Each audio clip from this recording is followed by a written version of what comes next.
10 محرم عاشورہ کا دن آنے والا ہے۔ اس حوالے سے آج بہت اہم باتیں کرنے کا ارادہ تھا۔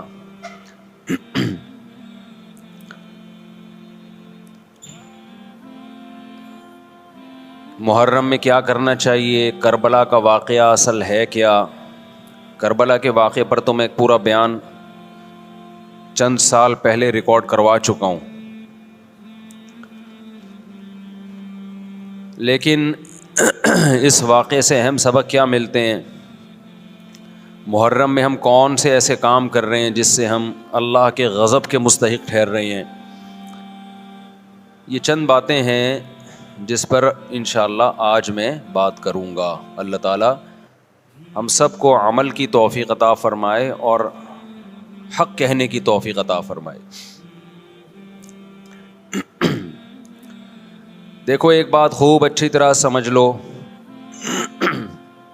اسلام 1400 سال پہلے مکمل ہو چکا ہے۔ کسی واقعے کی وجہ سے اسلام کو تبدیل نہیں کیا جاتا، بلکہ اسلام کی روشنی میں اس واقعے کے جو تقاضے ہیں ان پر عمل کیا جاتا ہے۔ ہمارے ہاں ہو یہ رہا ہے، واقعات کی بنیاد پہ مسائل نکالے جا رہے ہیں۔ 10 محرم کا دن سیدنا حسین ابن علی رضی اللہ عنہ کی شہادت سے پہلے بھی عظیم تھا، اور سیدنا حسین ابن علی رضی اللہ عنہ کی شہادت کے بعد بھی عظیم دن ہے۔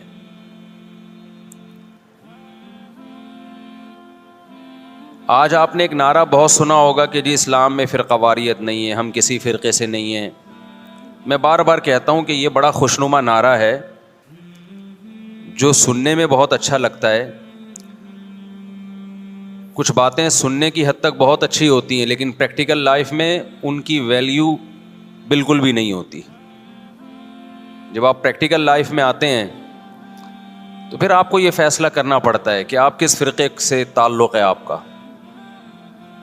آپ سنی ہیں، شیعہ ہیں، معتزلہ ہیں، مرجیہ ہیں، قدریہ ہیں، ناصبیہ ہیں، کیا ہے آپ کا فرقہ؟ یہ کہہ دینا آسان ہے، میرا کوئی فرقہ نہیں ہے۔ اس پر سب سے بڑا اشکال یہ ہوتا ہے، یہ میں اس لیے فرقے کی بات کر رہا ہوں کہ آپ کو بھی طے کرنا پڑے گا کہ آپ یا تو شیعہ بن جاؤ بھائی، یا سنی بن جاؤ، ایک طرف ہو جاؤ آپ۔ محرم میں شیعہ بنے ہوئے ہوتے ہیں، رمضان میں سنی بنے ہوئے ہوتے ہیں، ربیع الاول میں بریلوی بنے ہوئے ہوتے ہیں، تو پتہ ہی نہیں چلتا کہ ٹکتا ہی نہیں ہے کسی ایک جگہ۔ اس بات میں دو رائے نہیں ہو سکتی کہ سیدنا حسین رضی اللہ تعالی عنہ کو جو کربلا میں شہید کیا گیا، یہ کائنات کا بدترین ظلم تھا۔ جس نے آپ کی گردن مبارک پہ تلوار رکھی، اس کی بدبختی میں دو رائے نہیں ہو سکتی۔ بہت ہی کوئی شقی اور بدبخت جو نواسہ رسول صلی اللہ علیہ وسلم کے قتل کی طرف بڑھا، بہت ہی کوئی بدبخت اور بدنصیب جو کوفہ کے گورنر ابن زیاد کے کہنے پر نواسہ رسول سے لڑنے کے لیے نکلا، جو اس ظلم کو ظلم نہیں مانتا، وہ بھی اپنے آپ کو جہنم میں جانے کے لیے تیار کر رہا ہے۔ پھر کربلا میں ایک بڑا ظلم یہ ہوا کہ صرف سیدنا حسین ابن علی کو شہید نہیں کیا گیا، آپ کے ساتھ جتنے مرد تھے سب کو شہید کر دیا گیا۔ لیکن ہمیں پیغمبر صلی اللہ علیہ وسلم اور صحابہ کی سیرت میں کیا ملتا ہے؟ میں ایک آیت سے آپ کو سمجھاتا ہوں۔ مشرکین مکہ حضرت ابراہیم علیہ الصلاۃ والسلام کے نسب میں ہونے پر اور آپ سے محبت پہ بڑا فخر کیا کرتے تھے کہ ہم ابراہیم کی اولاد میں ہیں، ہم ابراہیم کے دین پہ ہیں۔ اللہ نے کیا فرمایا رسول اللہ صلی اللہ علیہ وسلم سے کہ ان اول الناس بابراہیم للذین اتبعوہ، اے نبی آپ ان سے کہہ دیجئے ابراہیم سے محبت کے خالی پیلی کے دعوے مقبول نہیں ہے. ابراہیم کے زیادہ حقدار وہ ہیں جو ابراہیم علیہ السلام کی اتباع کرتے ہیں, اور یہ پیغمبر اور صحابہ یہ ابراہیم علیہ السلام کے دین کو فالو کرتے ہیں, اور تم ابراہیم کے دین کو فالو نہیں کر رہے, ان سے محبت کے دعوے دار ہو. تو خالی محبت کے دعوے داری اللہ کے ہاں مقبول نہیں ہے. اللہ کے ہاں وہ محبت کی دعوے مقبول ہیں جس میں آپ محبوب کو فالو کر رہے ہوں. سیدنا حسین ابن علی رضی اللہ تعالی عنہ جو جنت کے جوانوں کے سردار ہیں, آپ سے محبت کا دعویٰ اس وقت مقبول ہوگا جب آپ سیدنا حسین کی سیرت کو فالو کریں گے. رونا پیٹنا ماتم کرنا یہ سیدنا حسین اور اہل بیت کی سیرت نہیں ہے. صبر کرنا, ظالم کے سامنے ڈٹ جانا, جان کے خوف سے اپنی پالیسیوں سے پیچھے نہ ہٹنا, یہ سیدنا حسین ابن علی رضی اللہ عنہ کی سیرت ہے جو آج ہمیں کہیں بھی نظر نہیں آتی.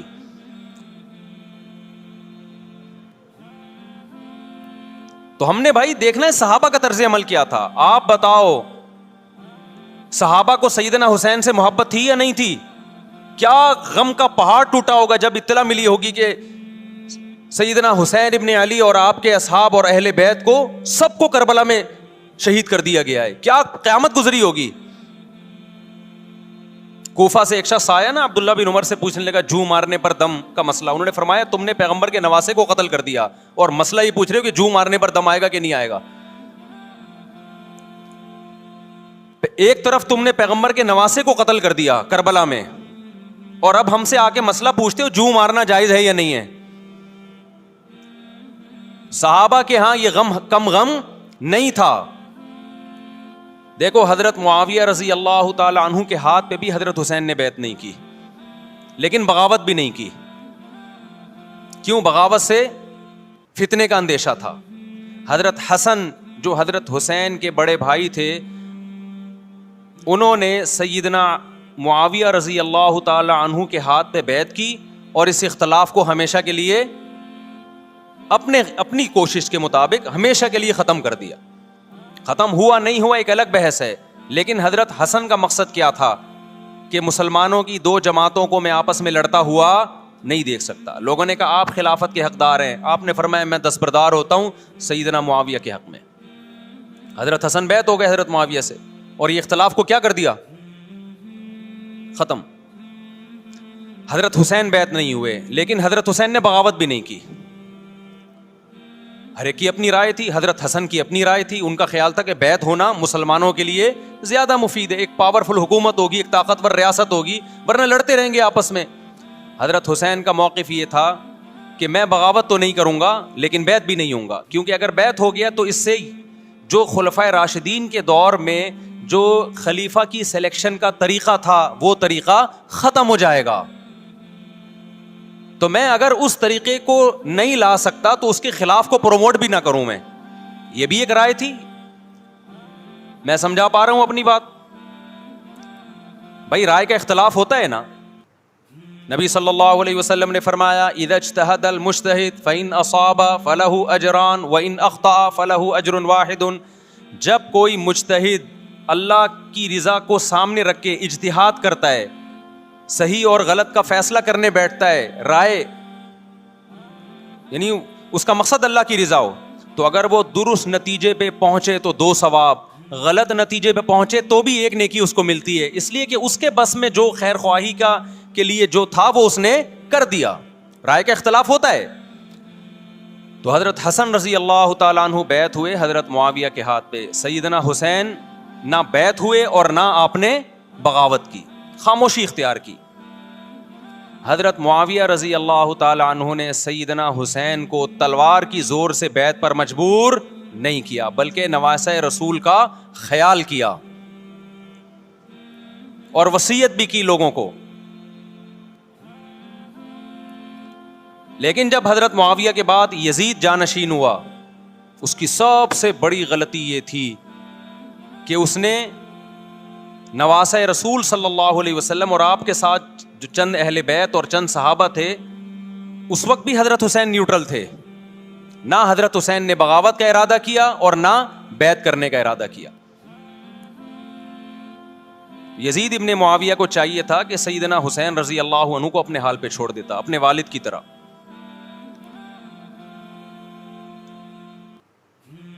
حضرت حسین رضی اللہ تعالیٰ عنہ کو جب کوفہ سے خطوط آئے، یہ میں وضاحت اس لیے کر رہا ہوں کہ حضرت حسین بغاوت کے لیے نہیں نکلے تھے، اس مسلمان حاکم کے خلاف بغاوت کے لیے نہیں نکلے تھے، کیونکہ رسول اللہ صلی اللہ علیہ وسلم کی بہت ساری صحیح حدیث ہے اس بارے میں کہ جو باغی ہے، جو ریاست کے خلاف بغاوت کرتا ہے، اس کو نبی صلی اللہ علیہ وسلم نے اس عمل کو پسند نہیں کیا.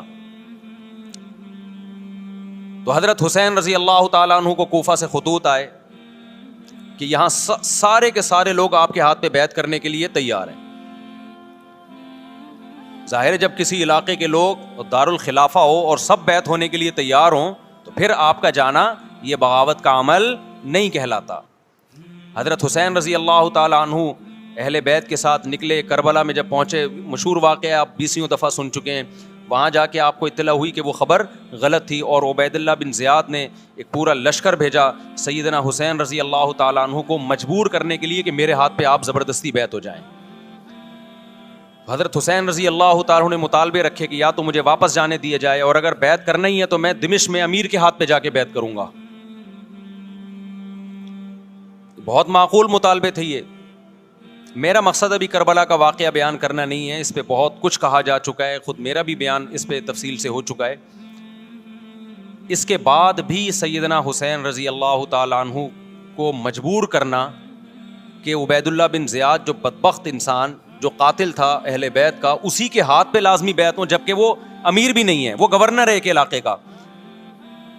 تو نواسہ رسول کا خیال نہ کرنا یہ بدترین ظلم تھا جو اس وقت حکومت سے ہوا ہے. حضرت حسین رضی اللہ تعالیٰ عنہ، دیکھو نبی صلی اللہ، آج ہم دیکھتے ہیں کہ جو بڑا آدمی ہوتا ہے نا، اس کی قربانیاں ہوتی ہیں، اس کی بڑی بڑی قربانیاں ہوتی ہیں. چھوٹے اپنے بڑوں کی قربانیوں کو کیش کراتے ہیں. آپ نے دیکھا ہوگا فلاں نے بڑی قربانیاں دی اور بچے موج کر رہے ہیں، دیکھا نا آپ نے. لیکن اللہ تعالیٰ نے رسول اللہ صلی اللہ علیہ وسلم کے نسب کو اس سے محفوظ کیا. ہمارے نبی کے 2 بیٹے حسن حسین، آپ کی نسل حضرت فاطمہ سے چلی ہے، دونوں شہید ہوئے ہیں. اس میں بہت بڑی حکمت تھی کہ پیغمبر صلی اللہ علیہ وسلم نے سب سے پہلے تربیت اپنے گھر والوں کی ہے. آج لوگ باہر فنٹر بنے ہوئے ہوتے ہیں، تبلیغیں کر رہے ہوتے ہیں، اپنے گھر کی ان کو پرواہ نہیں ہوتی. نبی صلی اللہ علیہ وسلم نے سب سے پہلے جو تربیت کی ہے، کس کی ہے؟ حضرت حسن اور حسین کی ہے. تو جب کربلا میں آپ کو چاروں طرف سے گھیر لیا گیا اور آپ کو مجبور کیا گیا کہ آپ نے ابن زیاد کے ہاتھ پہ بیعت کرنا ہے، تو آپ نے اس ذلت کو گلے لگانے سے انکار کر دیا. آپ کو 100% یقین تھا کہ اتنے بڑے لشکر کے سامنے میں ٹھہر نہیں سکتا، اسباب کی دنیا میں فتح کی امید نہیں ہے. لیکن حضرت حسین رضی اللہ تعالی عنہ نے لڑنے کا فیصلہ کر کے اور شہادت کو قبول کرنے کا فیصلہ کر کے ابن زیاد اور اس زمانے کے حکمران جو اس قتل پہ راضی تھے، قیامت تک کے لیے ان پہ لعنت کے سلسلے کا دروازہ کھول دیا. بعض دفعہ اللہ بھی یہ چاہتے ہیں کہ بدبختوں کو ڈھیل ملے تاکہ ان کا جرم سنستدرجہم من حیث لا یعلمون. قرآن کہتے ہیں نا، ہم ان کو ڈھیل دیں گے، ان کو برائی میں ہم آگے بڑھنے دیں گے، ایسے بڑھنے دیں گے کہ ان کو خود بھی پتہ نہیں چلے گا، تاکہ قیامت کے دن ان کا عذاب ان کو کئی گنا بڑھا کر دیا جائے.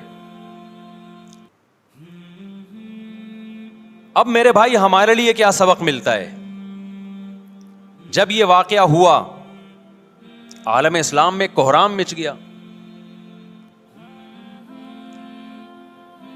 لیکن کیا اس واقعے کے بعد اہل بیت کی جو مقدس اور پاکیزہ عورتیں تھیں، کیا انہوں نے نوحہ کیا یا صبر کیا؟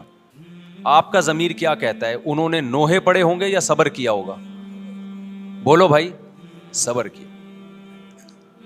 عبداللہ بن عمر رضی اللہ تعالیٰ عنہ جو کوفہ والوں کو ملامت کیا کرتے تھے کہ تم جو مارنے کے مسئلے ہم سے پوچھتے ہو، تم نے حسین کا قتل کر دیا، تو یہ حضرت ابن عمر نے اسی لیے کہا نا کہ آپ کو اس کا غم ہوا تھا. تو ابن عمر کا عمل کیا تھا؟ کیا انہوں نے ماتم کیا؟ کیا انہوں نے چھروں سے اپنے آپ کو مارا؟ حضرت حسین کا قتل بھی ظالمانہ، اور اس سے پہلے سیدنا عثمان کا قتل بھی ظالمانہ. اگر نوحہ یا ماتم جائز ہے تو حضرت عثمان کی شہادت کے دن بھی جائز ہے, حضرت حسین کی شہادت کے دن بھی جائز ہے. اور اگر ناجائز ہے تو جیسے عثمان کی شہادت کے دن ناجائز, حسین کی شہادت کے دن بھی ناجائز ہے. سمجھ میں آ رہی ہے بات کہ نہیں آ رہی ہے؟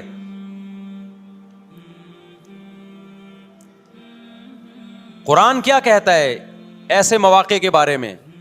تلک امۃ قد خلت لہا ما کسبت ولکم ما کسبتم. قرآن جب بھی پرانی امتوں کے واقعات بتاتا ہے, قرآن کہتا ہے یہ ایک قوم تھی جو گزر گئی, انہوں نے جو کیا اس کا بدلہ ان کو ملے گا, تم جو کرو گے اس کا بدلہ تمہیں ملے گا. تو ہمیں اللہ نے اس واقعے میں بھی بتا دیا کہ سیدنا حسین کا واقعہ, کربلا کا واقعہ جب سنا کرو تو یہ سوچا کرو یہ قوم تھی جو گزر گئی, جس نے اچھا کیا, حسین ابن علی نے اچھا کیا, ان کو اس اچھائی کا بدلہ ملے گا. اور جو حضرت حسین کے قتل کے حضرت سیدنا حسین کے مبارک خون سے جن کے ہاتھ آلودہ ہوئے, کیونکہ قتل کیا نا انہوں نے, تو لہا ما کسبت, ان کو اس ظلم کا بدلہ بھی ملے گا. تو ہمارا کام کیا ہے؟ ہم نے فالو کرنا ہے حسین کے راستے کو, نہ کہ حسین کے نام پہ ہم نے ماتم کرنے ہیں. حسین کا راستہ کیا ہے جس کو ہم نے فالو کرنا ہے؟ اب میں چند چیزیں آپ کو بتاتا ہوں. سب سے پہلا سبق جو ہمیں کربلا میں ملتا ہے کہ عزت اور دین, ایک طرف دنیا ہے. دیکھو اگر حضرت حسین رضی اللہ تعالیٰ عنہ ابن زیاد کے ہاتھ پہ جا کے بیعت ہو جاتے, آپ کیا سمجھتے ہو بے تحاشا مال و دولت حضرت حسین پہ خرچ نہیں کرتا کیا وہ؟ جب ایک بڑا آدمی کسی کے ہاتھ پہ بیعت ہوتا ہے تو اس کو بھی تو فائدہ ہوتا ہے نا اس سے. اور کیا حضرت حسین کو یقین نہیں تھا کہ کربلا میں شہید ہو جاؤں گا؟ فتح اور نصرت کی اسباب کی دنیا میں کوئی امید نہیں تھی, مگر آپ نے اہل بیت کو کربلا میں رسوا کرنے پر عزت کی موت کو ترجیح دی ہے. آج اگر آپ میں یہ ظرف ہے کہ آپ عزت کی موت کو ذلت کی زندگی پر ترجیح دیتے ہو تو پھر آپ حسینی ہو. نہیں آئی بات میرا خیال ہے سمجھ.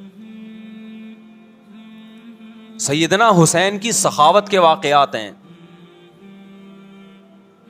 سیدنا حسین باغی نہیں تھے رضی اللہ عنہ.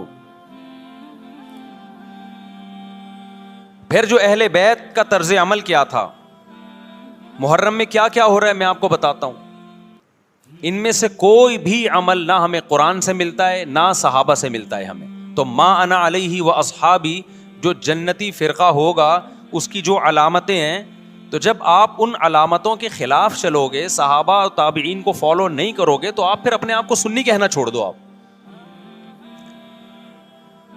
بتاؤ مجھے اسلام میں کوئی مہینہ منحوس ہے؟ بولو نا, کوئی مہینہ منحوس ہے؟ تو آپ محرم کو منحوس کیوں کہتے ہو؟ لوگ مجھے کہتے ہیں مفتی صاحب فرقواریت پھیلا رہے ہیں. دیکھو فرقواریت جب پھیلا رہا ہوں جب میں کسی فرقے کے خلاف آپ کو کر رہا ہوں. میرے بیان شیعہ لوگ بھی سنتے ہیں, ملتے بھی ہیں. بہت دفعہ ایئرپورٹ پہ ملاقات ہوئی, بڑی عزت سے ملے, میں شیعہ ہوں لیکن آپ سے محبت کرتا ہوں. یہاں مسجد میں بھی آتے ہیں, میں نے کبھی کسی پہ طنز نہیں کیا. اس لیے میں بار بار کہتا ہوں جو شیعہ کا مذہب ہے اس کو کرنے دو. وہ سبیلے لگاتے ہیں, آپ ان کو مت چھیڑو, جا کے تنگ نہ کرو ان کو. وہ ماتم کرتے ہیں, آپ ان کو مت چھیڑو. وہ نوحے کرتے ہیں, وہ نوحے پڑھتے ہیں, آپ ان کو مت چھیڑو. لیکن آپ اپنی پوزیشن واضح کرو کہ آپ شیعہ ہو یا آپ سنی ہو. آپ تو ایک طرف ہو جاؤ نا. محرم میں اگر آپ مرثیے لگا کے گھوم رہے ہو گاڑیوں میں, اٹ مینز آپ سنی نہیں ہو. آپ نبی صلی اللہ علیہ وسلم کی حدیث ہے ہمارے پاس, ہم اہل سنت والجماعت ہیں, ہم سنت کو فالو کرتے ہیں. تو سنت کیا کہتی ہے؟ میتوں پہ گریبان چاک کرنا, میتوں پہ چیخ و پکار کر کے رونا. آپ نے فرمایا لیس منا, وہ ہم میں سے نہیں ہے. اور اس عمل پہ آپ صلی اللہ علیہ وسلم نے لعنت فرمائی ہے. لوگ کہتے ہیں حسین کی یاد میں رونا نبی کی سنت ہے. نبی صلی اللہ علیہ وسلم کو جب جبریل نے بتایا کہ حسین شہید ہوں گے, آپ روئے, اس لیے کہ اس وقت آپ کو یہ خبر ملی تھی. لیکن کیا ہر محرم میں آپ نے رونے کا پروگرام کیا ہے, یا صحابہ کو بیٹھ کے باقاعدہ رلایا ہے آپ نے؟ کیا ہو گیا بھائی؟ آپ کو بھی جب کربلا کا واقعہ کی خبر ملی آپ کی آنکھوں میں آنسو آ جائے، یہ نیچرل ہے، یہ حسین سے محبت کی علامت. لیکن ہر محرم میں باقاعدہ بٹھا کے رونے کا پروگرام کرنا یہ حسین سے محبت کی علامت نہیں ہے، بلکہ شریعت میں ناجائز ہے یہ غموں کو بڑھانا. یہ کہاں سے جائز ہو گیا؟ حضرت عثمان بھی تو شہید ہوئے تھے، نبی صلی اللہ علیہ وسلم کے داماد تھے، ان کی یاد میں آپ رونے کو سنت کیوں نہیں کہتے؟ ہماری نظر میں حسین کا قتل بھی بہت بڑا ظلم اور سیدنا عثمان کا قتل بھی بہت بڑا ظلم تھا. دونوں مظلوم تھے، دونوں مظلوم شہید تھے، ہمیں دونوں کی شہادت پہ غم ہے، لیکن اب اس غم کو مناتے نہیں ہیں. اسلام میں غم منانا سنت نہیں ہے. دیکھو جعفر طیار رضی اللہ عنہ، نبی کے چچا زاد بھائی، اہل بیت،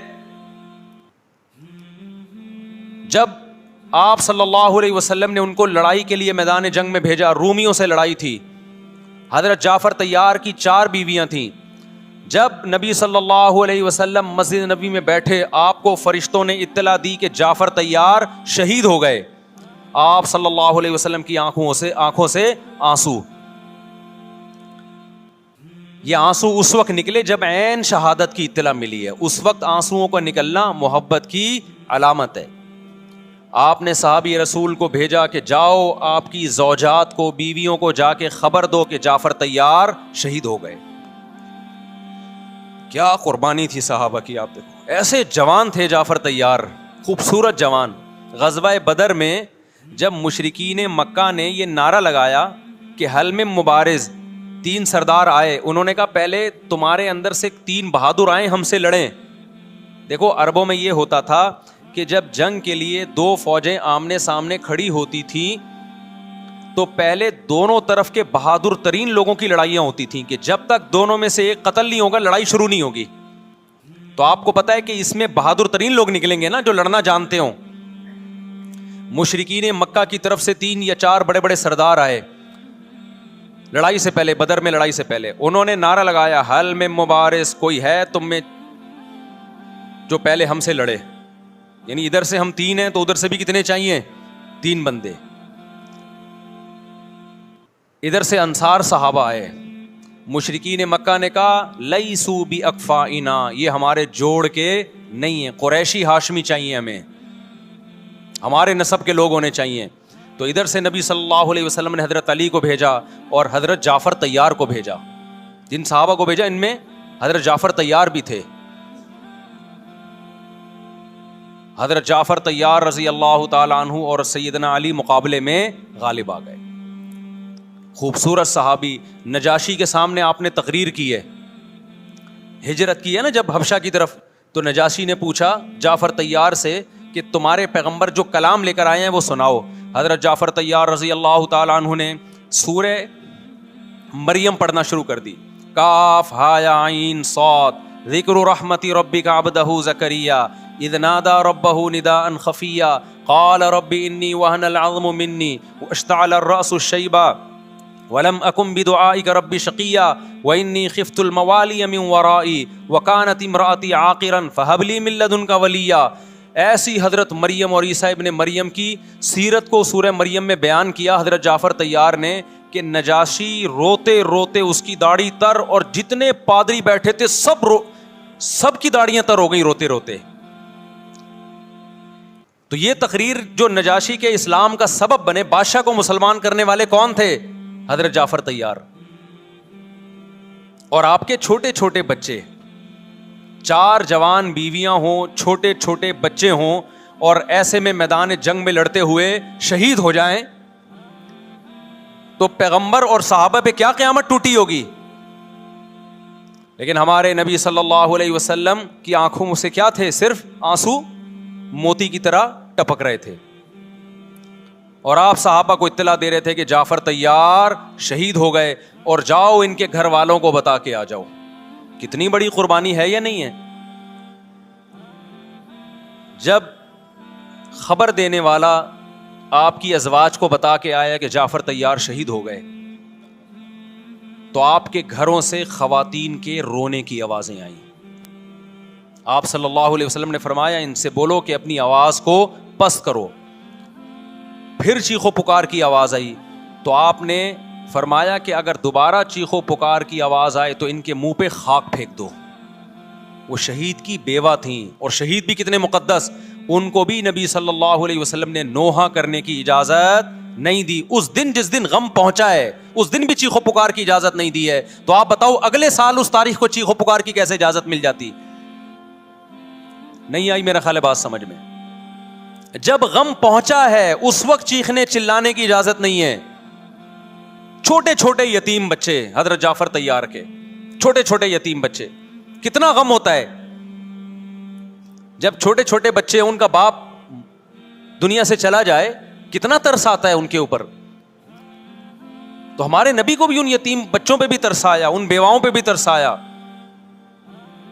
لیکن نہ نبی صلی اللہ علیہ وسلم چیخو پکار کر کے خود روئے اور نہ آپ نے ان کی ازواج کو رونے کی اجازت دی ہے.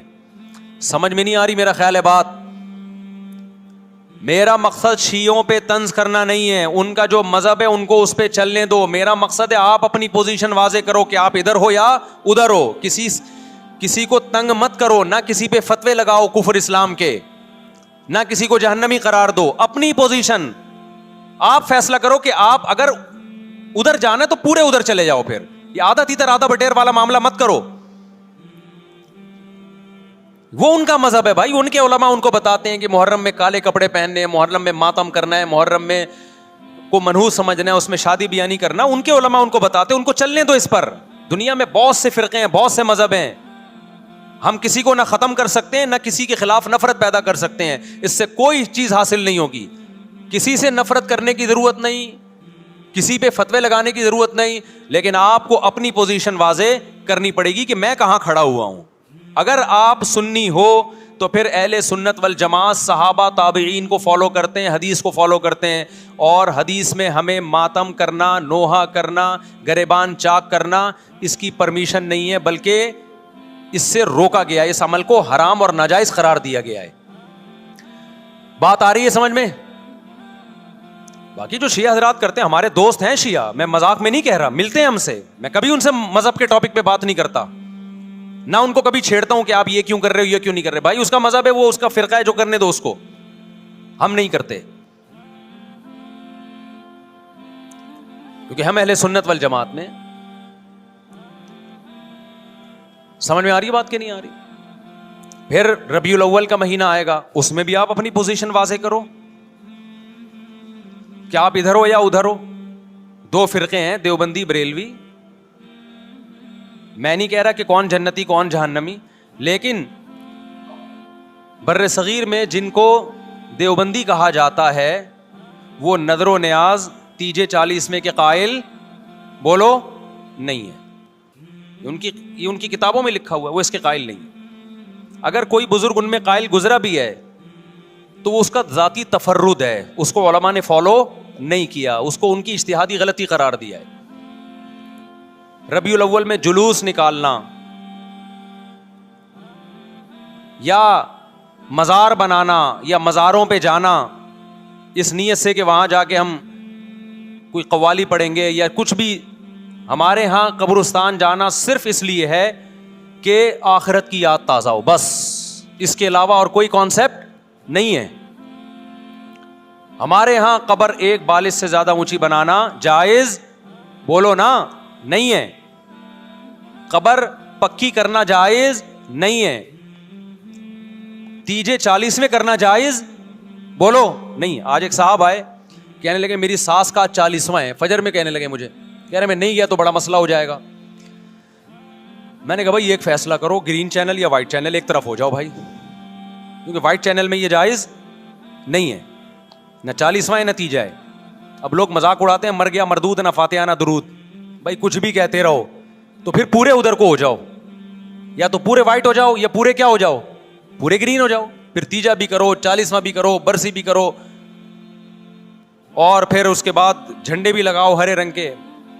میں نہیں کہہ رہا دیوبندی صحیح ہے یا بریلوی صحیح ہے, دیکھو میں یہ بحث نہیں کر رہا, میری بات کو غلط نہ لے کے جانا. میں کہہ رہا ہوں آپ اپنی پوزیشن واضح کرو, صحیح غلط تو اگلا مرحلہ ہے. آپ کیا ہو, آپ کو تو یہی نہیں پتا چل رہا. آپ